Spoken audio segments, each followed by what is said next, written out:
कुछ लोग होते हैं मन के सुस्त, हर काम में देर सवेर। जैसे थे लेट लतीफ़ देर सवेर।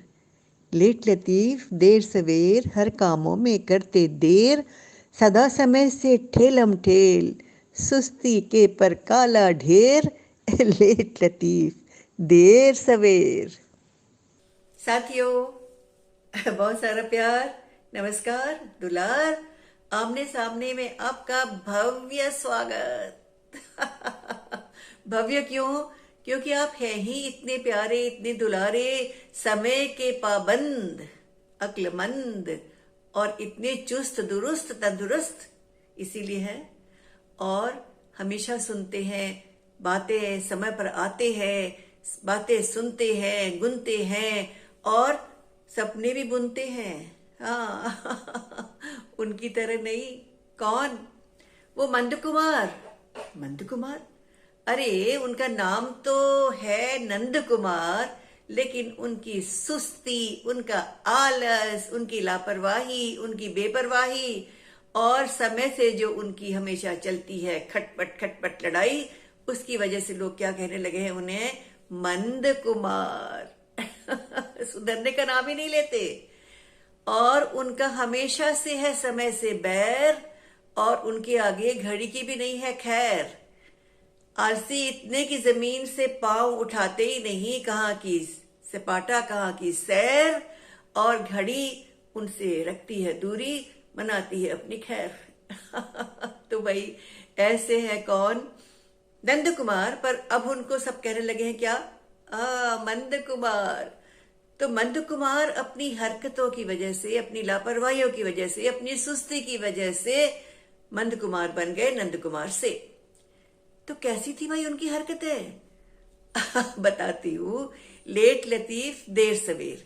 लेट लतीफ देर सवेर हर कामों में करते देर, सदा समय से ठेलम ठेल और सुस्ती के पर काला ढेर। सुस्ती के पर काला ढेर, लेट लतीफ देर सवेर। जल्दी हो तो करे अबेर, घड़ी देखते आंख तरेर, नहीं समय से उनका मेल और खुद को समझे वक्त कुबेर। वक्त के कुबेर मानते थे अपने को, खुद को समझे वक्त कुबेर। लेट लतीफ देर सवेर, लेट लतीफ देर सवेर। तो ऐसे थे लेट लतीफ देर सवेर नंद कुमार, यानी मंद कुमार। तो भाई ऐसे ही थे अपने नंद कुमार यानी मंद कुमार। समय के चोर, आलसी घनघोर, बातों में पुरजोर, सुस्ती के चितचोर। इतने आलसी कि जगाते जगाते जगाते थक जाए भोर, और वक्त का चलता ही नहीं था उन पर जोर। एक कहावत है, निर्बुद्धि राजा की कहानी ही कहानी, कथा ही कथा। इसका मतलब है जिसकी बुद्धि नहीं होती, जो बुद्धिहीन होता है, उसकी ढेरों ढेरों सारे किस्से कहानियां बनते रहते हैं। तो इन्होंने अपने आलस की वजह से, अपनी सुस्ती की वजह से, अपनी लापरवाही की वजह से अपनी बुद्धि को भी लापरवाह और सुस्त बना दिया था। इनके भी किस्से किस्से किस्से इतने हैं कि अगर उनको सुनाना शुरू करूं तो सवेरे से शाम हो जाए। लेकिन कुछ खास खास बातें आपके सामने सुनाती हूँ, आपको सुनाती हूँ। आपको मजा भी आएगा, हंसी भी आएगी, उन पर तरस भी आएगा, और ये अच्छा लगेगा बाद में जानकर कि फिर से वो मंद कुमार से नंद कुमार कैसे बने, कैसे उनका बदलाव आ गया उनमें। तो बहुत छोटे थे, बचपन थे, माता पिता दुखी रहते थे कि बेचारा बच्चा पढ़ने में ज़हीन है, होशियार है, बुद्धिमान है, लेकिन सुस्ती का जो है उसके ऊपर इतना इतना प्रकोप है। हर समय आलस में खोया रहता है, हर समय जो है वो उसके अंदर लापरवाही भरी पड़ी रहती है। स्कूल भेजा गया, बड़ी आशाएं थी, बड़ी उम्मीदें थी कि स्कूल जाकर समय के साथ चलेंगे मंद कुमार। नंद कुमार नहीं, मंद कुमार है वो। लेकिन कोई असर नहीं, कोई उनको बिल्कुल चिकना खड़ा थे वो। अब कैसे करे, माता पिता बड़े परेशान थे। लेकिन एक दिन क्या हुआ कि मंद कुमार घर आए और उन्होंने खबर सुनाई कि वो एक दौड़ में, एक रेस में प्रथम आए हैं। माँ बाप का, घर वालों का खुशी का ठिकाना न रहा। अरे वाह, ये सुस्त लड़का पहले अव्वल आ गया, सबसे पहला निकल आया, वाह वाह वाह। और सबने खूब खूब खुशियां मनाई। और जब इनको इनाम मिलने का समय आया तो क्या हुआ पता है? इनाम तो ले ही नहीं पाए, क्योंकि वो इनाम लेने पर समय पर पहुंच ही नहीं पाए। अरे तो क्या हुआ था? बताती हूँ ना क्या हुआ था। हाँ, पता है वो कैसी दौड़ थी? अरे बड़ी खास दौड़ थी, उसका नाम था हाथी दौड़। और हाथी दौड़ में क्या खासियत थी कि जो बच्चा सबसे सुस्त चाल से चलता, सबसे धीमी चाल से चलता, सबसे आखिर तक धीमे धीमे धीमे धीमे कछुए की गति से चलता रहता, वो प्रथम माना जाता। तो इस दौड़ में तो मंद कुमार जी की हो गई पौ 12। सुस्ती के आगे तो उनका कोई जोड़ ही नहीं था और वो जीत गए। लेकिन जीतने के बाद जब पारितोषिक मिलना होता है, इनाम मिलना होता है, तो समय पर पहुंचना होता है, और वो समय पर पहुंच ही नहीं पाए और इनाम ले ही नहीं पाए। तो ऐसे थे मंद कुमार, लापरवाही के बिल्कुल परकाला। उनके माता पिता, घर वाले परेशान हो गए।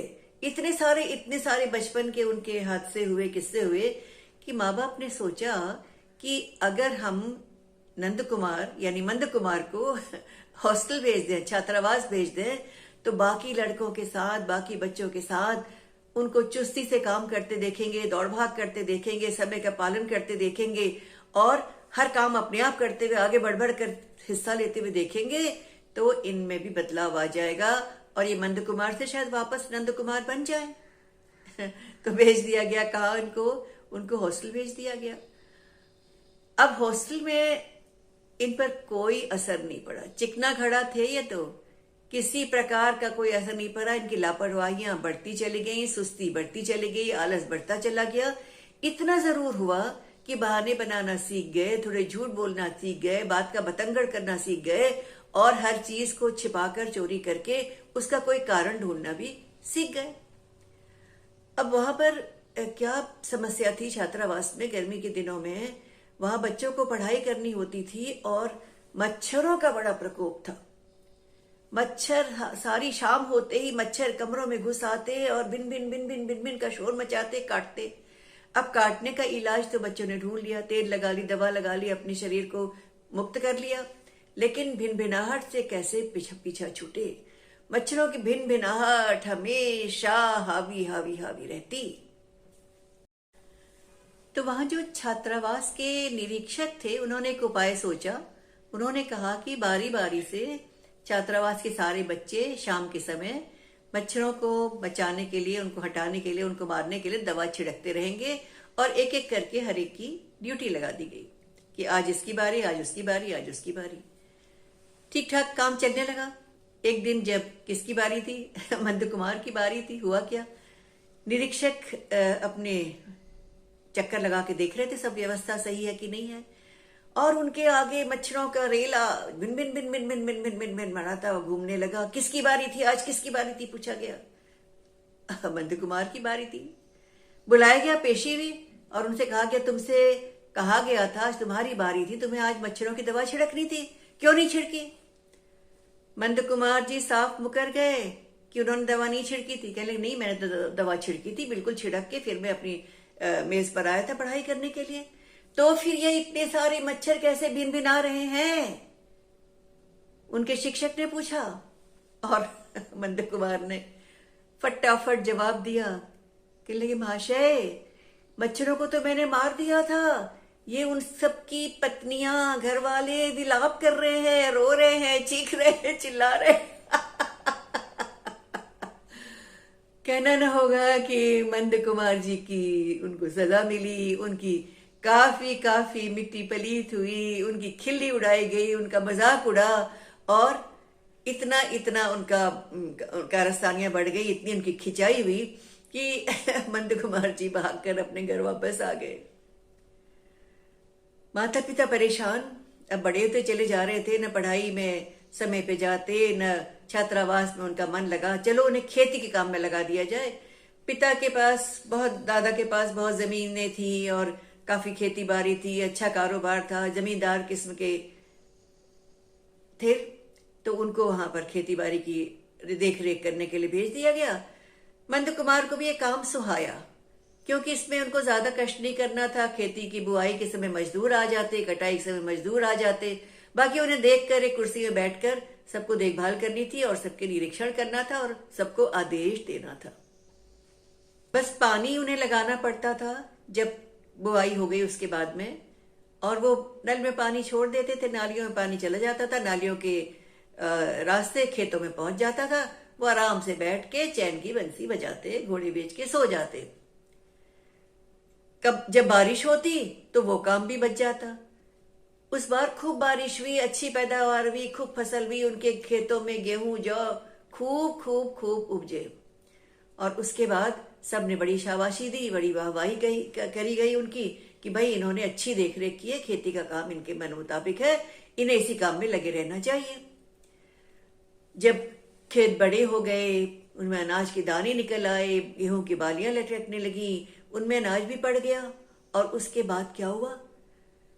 चैन की बंसी बजा के घोड़े बेच के सोते रहे मंद कुमार, और चिड़ियों के दल के दल आके अनाज को चुगते रहे, अनाज खत्म करते रहे। आसपास के लोगों ने, किसानों ने समझाया कि इस समय चिड़ियों से बचाव की जरूरत है, लेकिन उनके कान में जूं तक नहीं रेंगी।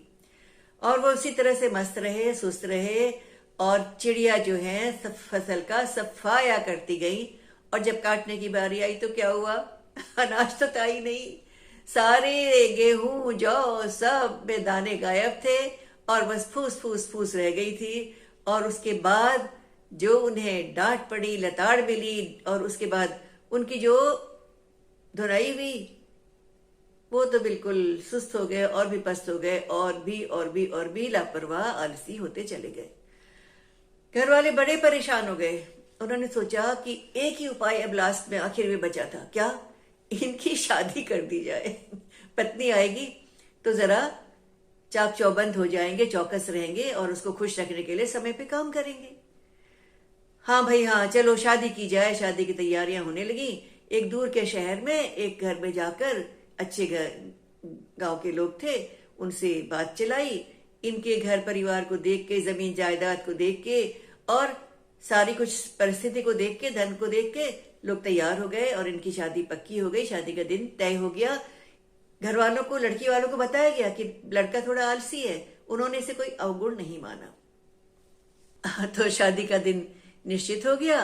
तैयारियां होने लगी दोनों तरफ, कन्या पक्ष वर पक्ष, और गहने बन रहे हैं, कपड़े बन रहे हैं, मिठाइयां बन रही हैं, साजो सामान तैयार हो रहा है, और अच्छी अच्छी तरह की पोशाकें लोग पहनने की तैयारी कर रहे हैं। पंडित आ रहा है, पूजा की सामग्री रखी जा रही, उधर भी इधर भी, दोनों तरफ ढेर सारी तैयारी हो गई। और जाने के दिन आए तो बारात पूरे ताम झाम के साथ, बैंड बाजे के साथ, गाजे बाजे के साथ चल पड़ी। कहाँ? स्टेशन, क्योंकि दूसरे शहर जाना था। और स्टेशन पहुंचकर क्या हुआ? मंद कुमार जी तो पहुंचे ही नहीं। सारे बाराती डिब्बों में बैठ गए, और मंद कुमार जी का आता पता ही नहीं। तब तक एक भागता हुआ एक सेवक आया कि रुको रुको रुको, अभी आ रहे हैं, अभी आ रहे हैं अपने मंद कुमार जी, यानी नंद कुमार जी। लेकिन ट्रेन उनके रोके थोड़ी रुकती थी, और ट्रेन धीरे धीरे रेंगने लगी। तो सेवक से कहा गया, अच्छा अच्छा, उनसे कहना हवाई जहाज से आ जाएं, हम लोग निकल रहे हैं, हवाई जहाज से आ जाएं। मंद कुमार जी खुश हुए, चलो भाई, ट्रेन की जहमत नहीं उठानी पड़ी, समय भी बचा, आराम भी मिलेगा। वो हवाई जहाज से जाने की तैयारी करने लगे। पहुंच गए टाइम पे? समय पे पहुंचे क्या? नहीं।